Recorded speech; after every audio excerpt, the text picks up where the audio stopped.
Hello, my name is René Chodura and I present our work comparing and exploring high-dimensional data with dimensionality reduction algorithms and matrix visualizations.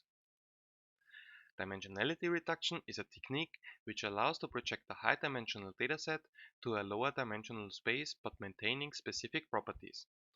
For visualization purposes, this lower dimensional space has usually two dimensions.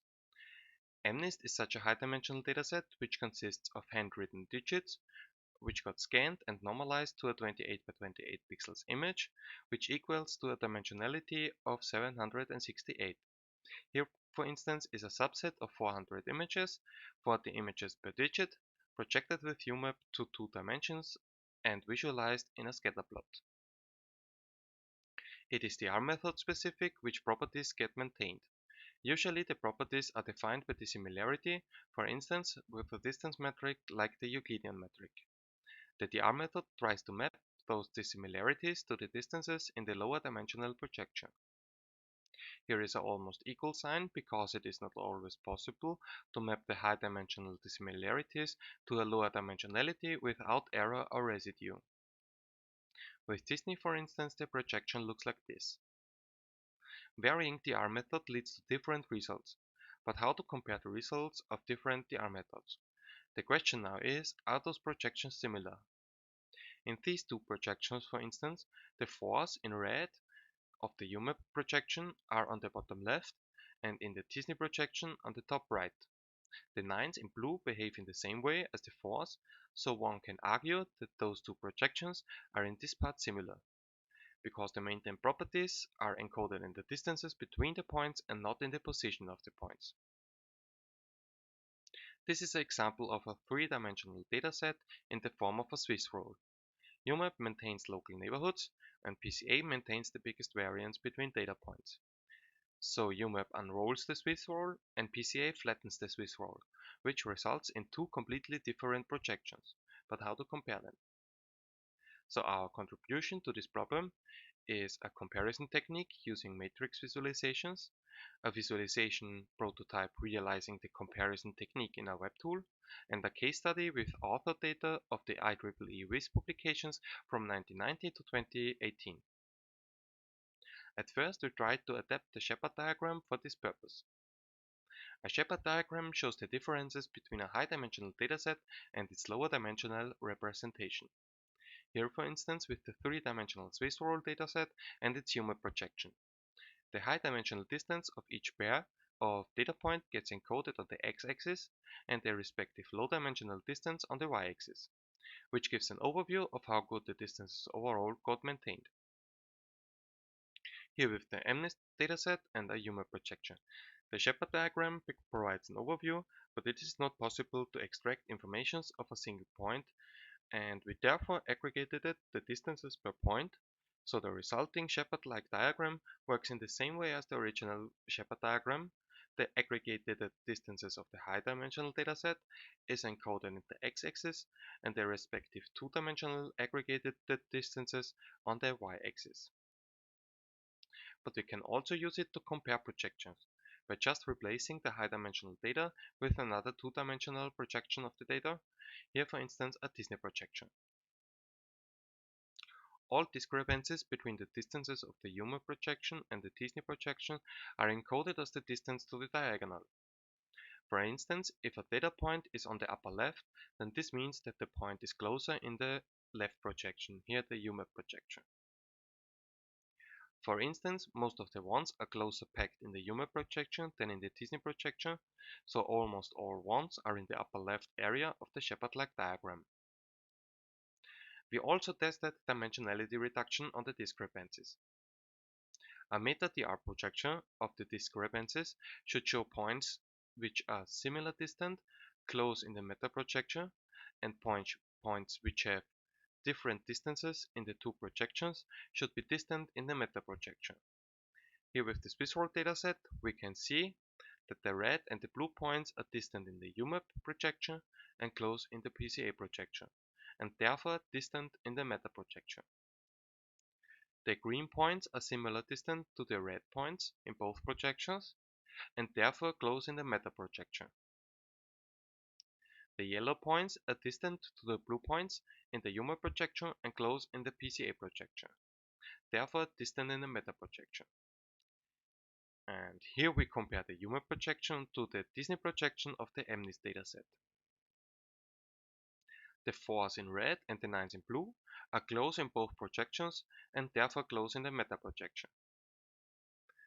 The 4s and the 0s in purple are distant in both projections and therefore also close in the meta projection. But the 3s in gray and the 9s in blue are distant in both projections, but they should therefore be close in the meta projection, but they are distant, because the DR method introduces errors. So this method works for toy datasets, but is not suitable for an exact comparison. Next, we try to visualize the discrepancies directly in a matrix. The discrepancies are color-coded, where blue means the respective distance is closer on the left projection, here the humor projection, and red means the respective distances are closer on the right projection, here the t-SNE projection. The close 4s and 9s, for instance, are visualized dark, which means similar distances in both projections. The 8s in orange and the 6s in brown are close in the left projection and distant in the right projection, and the matrix visualization shows a blue area therefore. The 1s in cyan are in the left projection distant to the 6s in brown and closer in the right projection. Therefore, the matrix visualization shows a red area. The matrix is conveniently sorted by digit, so reordering a matrix which is not sorted is important. Reordering this matrix with optimal leaf ordering gives us this matrix visualization. We can find the same patterns as before, the close 4s and 9s, the 8s and 6s closer in the humor projection, and the 1s and 6s closer in the t-SNE projection. We can find additional patterns or more global patterns, for instance a dark red area in the top left, which means that the points are similar in both projections but a bit closer. The bluish area in the bottom right means that the respective points are closer in the left projection. And the red area in the middle means that the points are much closer in the right projection than on the left. None of the other techniques showed those patterns as good as the matrix visualization. The first task was comparing 2D projection to 2D projection. You may ask, are the projections good in the first place? Which leads to the second task, comparing HD to 2D. How do the distances of the high-dimensional dataset compare to the DR projection of it? This is a typical use case for the Shepherd diagram, which gives an overview but does not allow to dig deeper. The matrix visualization, on the other hand, can show how to interpret the results. The PCA projection does not change the original distances too much, just for the green points, which are squished together. The humor projection shows in the comparison matrix noticeable red areas in the corners, which means that the distances between the red points and the blue points are much higher in the projection than in the original dataset. The rest, the dark bluish area in the middle, shows that the other distances are rather similar to those in the original dataset. A similar problem is comparing projections of subspaces. A subspace of the MNIST dataset may be the lower or the upper half of the digit. The 3 and 5s, for instance, are much more similar in the lower half than as full digit. The 2s and 7s are more similar in the upper half than originally. With the matrix visualization, after reordering, which moves similar rows together, here we applied optimal leaf ordering, but within classes, you can see, for instance, two darker areas, one area representing the 4s and 9s, and the other area the 0s and 6s. And next to it is a more bluish area, which indicates that the respective points of the red areas are closer in the left projection than in the right projection, because the lower halves of the 0s are much more similar to the lower halves of the 6s than in the full space. And the same applies to the 4s and 9s. To realize the matrix visualization, we build a web tool called Compadre. We build it with Vue.js. We use T3 for the visualizations, Druid.js for the dimensionality reduction, Reorder.js for the matrix reorderings, Dexy.js for the IndexedDB of the browser, and Threads.js to make dealing with workers easier. Here is a screenshot of the top part of Compadre. There is a possibility to clear, export and import saved projections, a button for loading data and for changing the appearance of the drawn data points. Then there is a button for changing to a light theme and a link to the GitHub repository. Under the navigation bar are the sections for the subspaces. The full space gets created by default. The section is divided in the title bar showing the name of the subspace, a selection menu for the dr methods.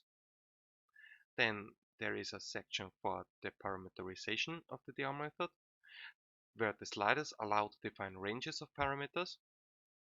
And then is a compute button. By clicking on the button, all defined projections get computed, whereas each projection gets its own worker thread. At the bottom is a list of already computed projections. Those are saved in the browser intern database, which you can export and import. This list of already computed projections serve as toggle for showing the comparison.